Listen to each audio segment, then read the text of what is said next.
Assalamu alaikum wa rahmatullahi wa barakatuh. Bismillahir rahmanir rahim. Wa salatu wa salam ala rasulillah wa ala alihi wa ashabi ajma'in. Comment va-t-on mourir? C'est toujours une question que l'on se pose et une crainte qui est toujours avec nous au quotidien. C'est une bonne chose de penser à la mort. Comme le prophète sallallahu alayhi wa sallam disait dans le sens d'un hadith, que la personne la plus intelligente, c'est celle qui se remémore la mort souvent. Car la mort est celle qui détruit les passions et le fait de suivre les mauvaises choses. Ça nous rappelle toujours à l'ordre, essayer de toujours faire quelque chose de bien, car on sait qu'on peut rencontrer notre Seigneur à tout moment. Et cette vidéo, je la fais ce jour-ci, donc c'est un jour après les festivités de l'Aïd al-Fitr, suivant le Ramadan 1445, correspondant à l'année 2024. Et donc hier c'était l'Aïd, donc c'était un jour de joie, de la joie car Allah subhanahu wa ta'ala nous a permis de l'adorer pendant le mois béni de Ramadan, nous a permis de rencontrer ce mois-là afin de jeûner, de prier, de l'invoquer, de l'évoquer, de faire des aumônes. Et on le dit à chaque fois, c'est un Ramadan qui est passé, mais est-ce qu'on va voir le prochain Ramadan? Ramadan 1444, notre frère Mounir, rahimallah, nous avait quittés en plein milieu du mois de Ramadan. Et hier, pendant que j'étais à la Salat al-Eid, je reçois un message. Et ce message provenait de notre partenaire à Madagascar pour m'annoncer le décès d'un de nos frères qui travaillait avec Nouvelle Optique. Inna lillahi wa inna ilayhi raji'un. Inna lillahi wa inna ilayhi raji'un. Inna lillahi wa inna ilayhi raji'un. Quelle était cette personne? Il s'appelait Oustaz Silver. Donc c'était un oustaz, un professeur, un imam. Et c'était lui qui était en charge des 165 orphelins que nous parrainons à Madagascar. C'est un professeur, un imam que nous avions rencontré lors de notre première mission humanitaire à Madagascar. D'ailleurs, Mounir faisait partie de ce voyage et vous pouvez voir des vidéos où les deux étaient dans la même vidéo, subhanallah. À 1 an d'écart, on a perdu deux êtres chers. Et ce frère Silver, il a une histoire. Il a commencé avec le fait d'encourager des personnes à aider des orphelins. Il était originaire de l'île Sainte-Marie, à Madagascar, où il était très connu. Et d'ailleurs, il est connu même dans tout Madagascar, car c'est une personne qui était très sociable, toujours au service des gens, et surtout au service des orphelins. Et il profitait de la venue de personnes venant de pays arabes ou autres de confession musulmane, du fait qu'il avait une proximité avec eux quand ils venaient prier à la mosquée, etc. Il les incitait à aider les orphelins. Et à Sainte-Marie, il y avait à l'époque un orphelinat géré par des sœurs catholiques. Et à chaque fois que l'occasion se présentait, il prenait ces personnes-là et les dirigeait vers cet orphelinat-là tenu par des sœurs catholiques et leur demandait de faire des dons à cet orphelinat pour aider les orphelins. Et il a lié des liens très forts avec cet orphelinat, car ils ont vu qu'il était vraiment dévoué au fait de soulager les personnes nécessiteuses, entre autres les orphelins. Donc c'était sa contribution, c'était pas quelqu'un de très riche, qui avait forcément des moyens, mais ce qu'il pouvait faire, il le faisait, tout en ayant une activité à côté de prêche, de conduite de la prière à la mosquée, etc. Et un jour, lorsque l'orphelinat ne pouvait plus tenir, entre guillemets, les comptes de l'association, de leur association, etc., n'avait plus les moyens d'entretenir les orphelins, on demandait à Oustaz Silver, rahimahullah, de prendre en charge ces orphelins. Mais ils allaient les abandonner. Donc du coup, ils ne savaient pas quoi faire. Mais il n'a pas réfléchi longtemps et les a pris chez lui, dans sa modeste maison. Et pendant des années, il a pris ces orphelins en charge et, avec son épouse, fournissait tous les efforts pour les entretenir et ne voulait plus les abandonner. Et de fil en aiguille, il a monté l'orphelinat An-Nour à Sainte-Marie, Madagascar.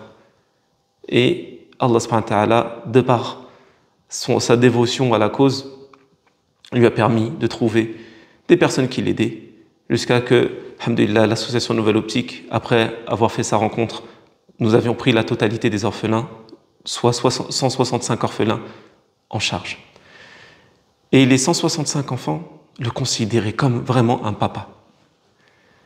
Il était toujours là pour eux, ils avaient une excellente éducation, ils étaient tout le temps souriants, tout le temps en train de s'amuser avec lui.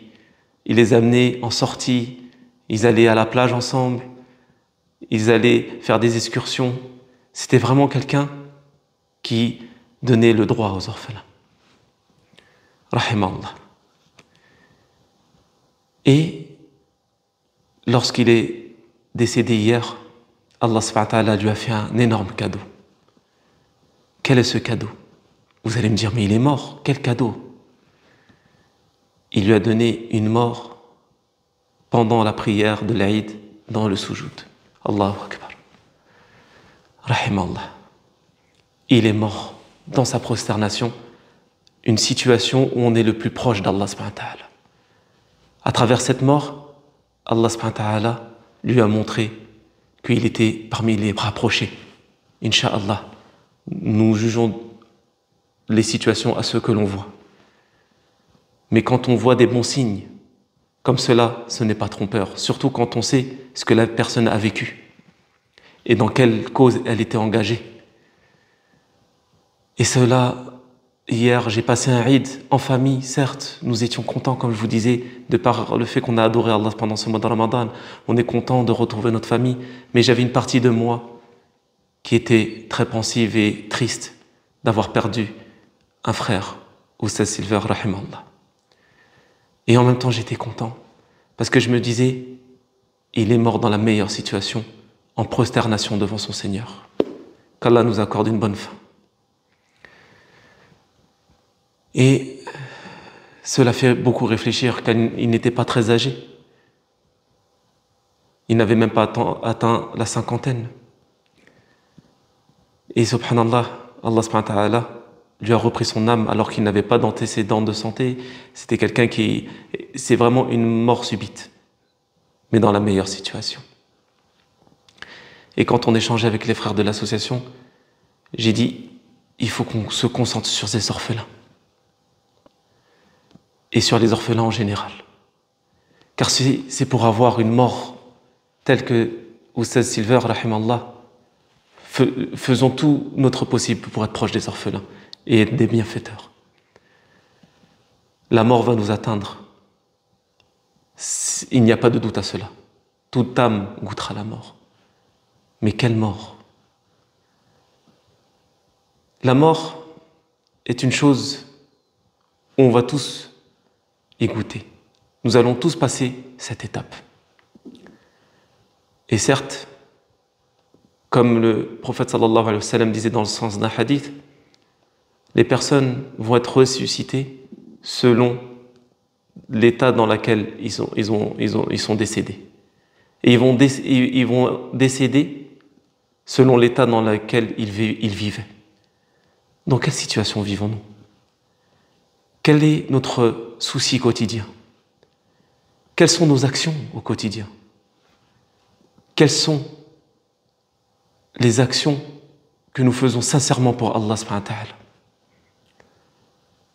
Est-ce que nous faisons tout pour ne pas gâcher notre temps, car le temps est précieux. Nous disions pendant le mois de Ramadan qu'il n'y a que quelques jours de Ramadan, donc il faut en profiter. Mais la vie en elle-même, il n'y a que quelques jours. Aujourd'hui, avec les réseaux sociaux, nous voyons par exemple des personnes qui sont suivies par des millions de personnes. Et pourquoi? Parce qu'ils nous montrent ce qu'ils mangent au quotidien, comment elles s'habillent, comment elles se réveillent, comment elles s'amusent. Et des fois, nous disons que nous ne voudrions pas suivre le Dajjal, par exemple, une des plus grandes fitnas qui peut toucher l'être humain. Mais si on est prêt à suivre des personnes qui juste mangent des choses au quotidien, s'habillent, ou comment va être cette fitna, cette tentation? Quand il y a un rappel, peu de personnes suivent ce rappel, sauf si ils suivent la personne mais pas le rappel. Aujourd'hui, des personnes sacralisent des personnes, mais ne sacralisent pas le texte, le Coran et la Sunna. Ils suivent les personnes, mais pas les paroles. Des fois, on met des rappels avec des versets du Coran, personne n'en prête attention. Mais ils cherchent une parole d'une personne et la diffusent en disant « Regarde qu'est-ce que cette personne a pu dire comme belle parole, belle sagesse. » Mais il n'y a pas plus sage et plus juste que le message du Coran. Comment vivons-nous? Comment préparons-nous cette étape qui est la mort? Que suivons-nous au quotidien? C'est un constat que nous faisons. Et les solutions, elles sont chacun d'entre nous. Elles sont dans nos propres âmes. Qu'est-ce que tu désires le plus? Désires-tu la rencontre avec Allah subhanahu wa ta'ala? Ou désires-tu vivre que des plaisirs et des désirs dans ce bas monde, alors que tu sais que cela est éphémère? Allah subhanahu wa ta'ala nous promet un paradis éternel, un paradis où nous ne serons pas touchés par la maladie, par la fatigue, par l'ennui. Nous aurons que des plaisirs, que des bonnes choses. Et c'est Allah, le Seigneur des mondes, qui nous le promet. Pourquoi préparons-nous pas ce moment-là? À chaque fois, on a peur du futur ici-bas. Qu'est-ce que je vais faire dans 5 ans? Qu'est-ce que je vais faire dans 10 ans?